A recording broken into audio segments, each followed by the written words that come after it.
Things to do in the Palos Verdes Peninsula. I'm Lisa Delzompo, Associate Broker. The Palos Verdes Peninsula has 4 cities: Rolling Hills Estates, Palos Verdes Estates, and Rancho Palos Verdes. Rancho Palos Verdes has the most things to do. Coming from Los Angeles, it's about 20 minutes off the 405 freeway. Number 1, the Dominator Shipwreck. The Dominator was a Greek freighter that got stuck off the Rancho Palos Verdes coast in 1961 and stayed stuck. Ever since, much of the shipwreck has remained underwater, but some of the ship's remains can be found along the rocky coast. To view the shipwreck, you take the shipwreck trail, starting at Bluff Cove, and it's about a 2.5-mile hike. Be careful and wear sturdy, closed-toed shoes. It is rocky and somewhat difficult. All Trails website has that as a medium level of difficulty hike. It can really test your balance, so take it easy and be careful. Number 2, beaches. A lot of the beaches in Palos Verdes have limited parking and a very steep and possibly rocky walk down to the shore.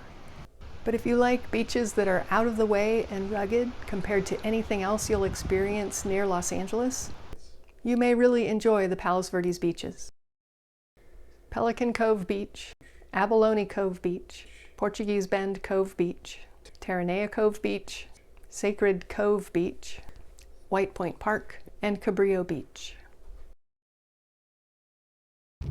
Number 3, hiking. There are miles and miles of hiking paths all over the Palos Verdes Peninsula. Since everything is close to or within a residential area, most of the trails are well maintained and well marked.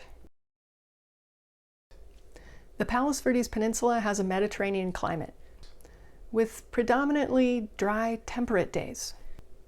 The surrounding chaparral and shrubs are vaguely reminiscent of other coastal areas, for example in Italy and Spain. This makes for some truly lovely California hiking. Number 4, scenic driving and lookout points. Palos Verdes has multiple lookout points where you can pull the car over and take in the scenic view without any need to hike.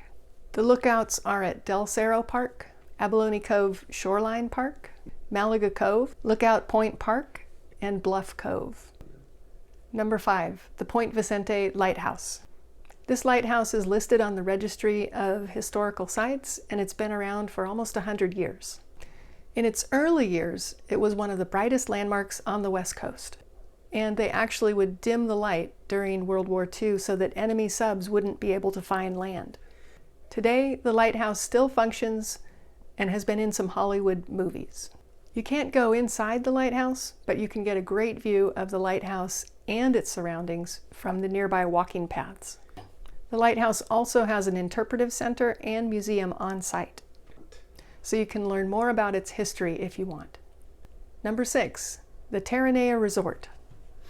The Terranea Resort is a luxury upscale resort that spans a massive 102 acres.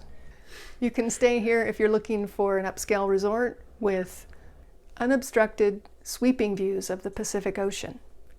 Or if you're just stopping by for the day, you can check out the resort's spa, golf course, or restaurants that are open to the public. Terranea is known as an eco-friendly resort. It emphasizes creating minimal impact, preserving the surrounding ecosystem, and educating guests about sustainable practices. Number 7, the Wayfarer's Chapel. The Wayfarer's Chapel has soaring glass walls and ceilings, interspersed with wooden structural supports. It was designed by Lloyd Wright, the son of the iconic Frank Lloyd Wright. Wayfarer's Chapel operates as a place of worship. It's also a popular wedding destination. Per its website, the Wayfarer's Chapel is a sacred space that welcomes all wayfarers along life's path. Number 8, the South Coast Botanic Garden. Their address is marked as in the Palos Verdes Estates. However, the south side of the Botanic Garden is skirted by Rolling Hills Road, which also happens to neighbor that section of Rolling Hills Estates And when I was growing up, I actually thought it was part of Rolling Hills Estates itself. I was now years old, finding out it was technically part of Palos Verdes Estates. We used to walk in the back gate, but that isn't an option anymore. There's a visitor center on the north side off of Crenshaw Boulevard. The Botanic Garden is open daily from 8 a.m. to 5 p.m. with the last entry at 4:30, but subject to COVID rules. Here's a quick anecdote. If you have ducks in your yard and they're no longer welcome and you lived very near to the Botanic Garden, if your dad takes them over at night to, shall we say, give them a new home, they will find their way back to your yard. So depending on your role in a duck drama, that could be bad news or good news. All I know is 30 years later, I find it delightful and nostalgic to remember a story about my dad and the ducks. Number 9, the Palos Verdes Art Center off Crest Ridge Road.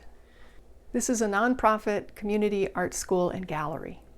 The intent is to inspire individuals to create, appreciate, and celebrate art. The PVAC offers free art exhibitions, the studio school, awards and scholarships, art experiences for differently abled youth and adults, school-based art education, standards-based art programs for the schools, an attractive rental space for weddings, parties, and meetings, and opportunities to network with other artists. Number 10, sports and clubs. Check out pvsports.com with a link to pvnet.com, the Academy for STEM and Art, a nonprofit that offers science and technology tutoring, courses, research, and internships for students. Check out pvsports.com for links to the local club and sport teams for the following activities: baseball, basketball, football, lacrosse, soccer, volleyball, softball, and water polo. pvsports.com includes bonus activities by linking to all the local Palos Verdes Unified School District schools. And on those websites, they show their multiple club and sport activities offered by each school.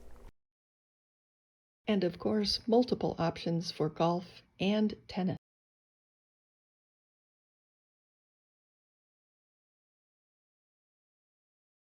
And number 11, the parks.